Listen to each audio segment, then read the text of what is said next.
What is happening, everybody? It's CJ here with Bernardo, and your eyes do not deceive you. Today is Friday, and I am putting out a video. And the reason for this is that for the rest of summer, I am planning on bringing back the Friday videos, so I hope you guys enjoy. And today, we are going to be doing a review of this 118 Dodge Viper SRT made by Maisto. Now, real quick, before I start this review, I just want to remind you guys to like Dream Diecast Cars on Facebook to see behind-the-scenes pictures and videos of mine and Bernardo's collection. So as we usually do here on Dream Diecast Cars, we are going to start with the front of this diecast car, and specifically we're going to go take a look at the lighting. And the lights from far away look pretty good, but when you go really close up and dissect it, you can see that there are a few problems. First off, the plastic is just a little too thick, I think. Bernardo and I both agree. Maybe it's just too much plastic around it, which is kind of a weird complaint, but it does make a little bit of a difference, I think. Just looks a little too thick. And then when you go looking at the actual light bulb that should be in there, it looks too chrome. It's like too metally looking. It should look a little bit more clear. So I know those look like some kind of low-key complaints, and they are because you really have to be close up to see them, but they definitely are things to talk about.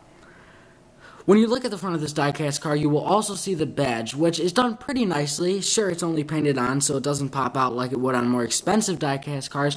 However, it does look very nice and replicates the one on the real car very well. One thing that really bothers me about this car is that they used way too much plastic for the grills and stuff. I feel like they could have used some metal, or at least put some metal mesh, or, at least cut holes in it to make it look more realistic. One thing that also bothers me on this car is that the biggest detail you can see on the car is just plastic. They could at least put metal here, because this looks way too fake. It's quite upsetting, and then you got the paint right there, which really throws it off. And then moving on right here, is you see this gap? I can put my fingernail and slide it in, and then it gets smaller and smaller. That kind of bothers me. It kind of looks like an LFA. Now, there are some nice features on the front of this diecast car, like these little slats right here and the one up here. They're realistic, as you can see through to the other side, and I know that's hard to see on the camera, but when you look really hard, you can see the tire through this one, and on this one you can see into the engine, which is very realistic to the actual car. Now we can move along to the side of this diecast car, where we will start off by taking a look at the wheels. Now, the wheels are my favorite part of the model, because it's kind of like a matte gray. And then you got the sticker with the Dodge emblem. And then this is quite upsetting too, but I don't really mind because it's really quite hard to see.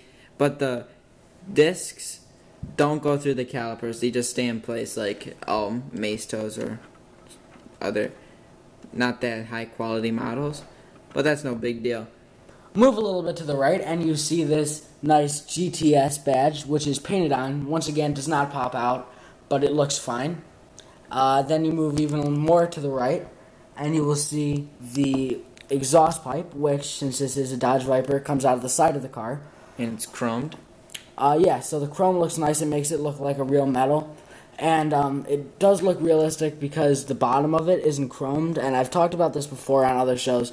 When the whole thing is chromed, hold on, I'm going to point this out like this. So you see how that little piece behind it's black? It makes it look like the exhaust keeps going. It makes it look like a real pipe. And what really annoys me is that on some diecast cars, this part is chromed and it makes it look really fake. But Maisto did not do that on this model, and it looks very realistic. Now we can move along to the back of this diecast car, where I'm going to start by talking about this badge right here, which I'm not much of a fan of. And the problem with it is that on the real one, it's a light. And I know that this would be pretty hard to do, but on this diecast car, they make it look like it's just a badge, and that's pretty unrealistic. And I know it would be hard to add like this material and then put some stuff, or then put some paint over it, but they should at least make it look like a different color, so it looks more like something else other than just a badge that's painted on the car. Now, the back of it is my favorite part of the car because it has the detail in the taillights with the mesh right here, so when you touch it, you feel kind of this texture. And then the red here also has a texture, so it kind of does feel real, like a real one.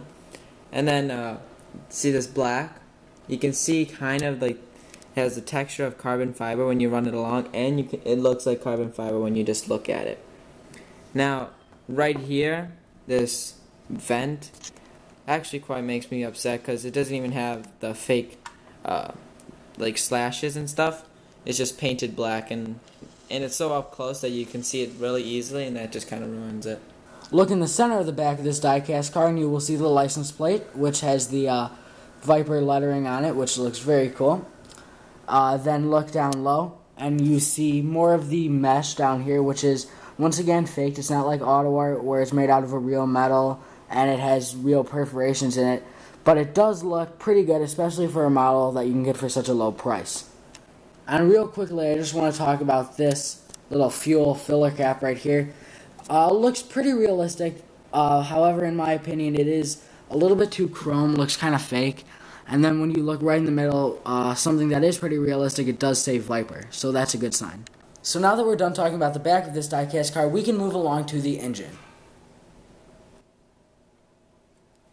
Now the engine is detailed very well for how much this actually cost. You got the Viper logo right here. You got the braces for the engine. And then if you look in our view, you can see that this says Viper on it, which actually has good detail since you can't really see it. And then you got all these colors and everything that kind of add the detail. But this doesn't go all the way down like other high-end models, so it just stops with the colors, and that's all the detail they put into it. Then you get to see the tires and the headlights and all the accessories that are glued onto there. Okay, so now let's move right along into the trunk, which is never too interesting, but we will talk about it as usual. So it lifts up nicely. It does not feel cheap when you're lifting it up, and it stays up Nice. in whatever position that you want it to. The plastic on top of it, the covering, is done nicely. Made out of a nice hard plastic, so it does not feel cheap at all. No felt. But Yeah, of course, with a model that's this cheap, made by Maisto, you do not get felt. However, it does look pretty realistic, about as realistic as any trunk would get. But, yeah, so that's pretty good. Not really too much to say about it, but now we can move along to the interior. Now that that's done, we can move along to a part of the car that's usually pretty fun to talk about, the interior. However, to get to the interior, we have to look at the door. And the door is not done very well. I mean, the actual door is fine, but the rear view mirror is done pretty badly. Because, well, first off, this is made of a pretty cheap plastic that's flimsy and moves around. And then when you look at the actual, like, mirror, it looks really cheap. It doesn't even fill up the whole space, and it looks just like it's put on badly. It's off-center, and it just looks like a really cheap sticker. Now what Maisto did really well in the interior is that they gave the seats and the steering wheel and the dashboard a kind of texture of leather, so you get that feel. And then they painted the steering wheel and then the air vents. But they kind of did it sloppy. But, I mean, for what you get, it's done very well. Look on this side of the interior, and you can also see that it says GTS right there. The air vents are done very nicely. The center console is done well. Not really too much to say because it's not really a stellar interior. However, for the price that you're buying this model car for, it is done pretty well. Now what Maisto did very well is that they put the Viper logo on the seats, and then they also painted those holes there. But it is quite hard to see, and then the seat belts don't look that very realistic. And then you got the cup holders in the back, which is really nice because there actually is holes. And then you got this little, like, storage thing. So as I usually do at the end of my reviews, Bernardo and I are going to give this diecast car a final rating. So what do you think, Bernardo? With all the details and its pros and cons, I'll give it a B, with that's including the price, but a C without the price. So that makes sense because it is really cheap. You can find it for only $28 on a collectible diecast. So, I mean, that makes me sound like I'm sponsored. I'm not. So yeah, it's a pretty good price, very cheap. And it is comparable to diecast cars, which could cost $30, $40. So it's a good value. However, it's an average car, so not including price, you give it a C because C is average. And then with price being so cheap, you give it a B because it's an above average car for the only $28 you can find it for. So thank you very much for watching this video, and I will see you guys on Monday, and then after that I will see you guys on Friday because I'm bringing back the Friday videos. So yeah, I'll see you guys soon. Don't forget to like me on Facebook, and you are going to see a ton of outtakes from this video because there were a lot of them. Alright, I'll see you guys next week. Goodbye, everyone. See ya.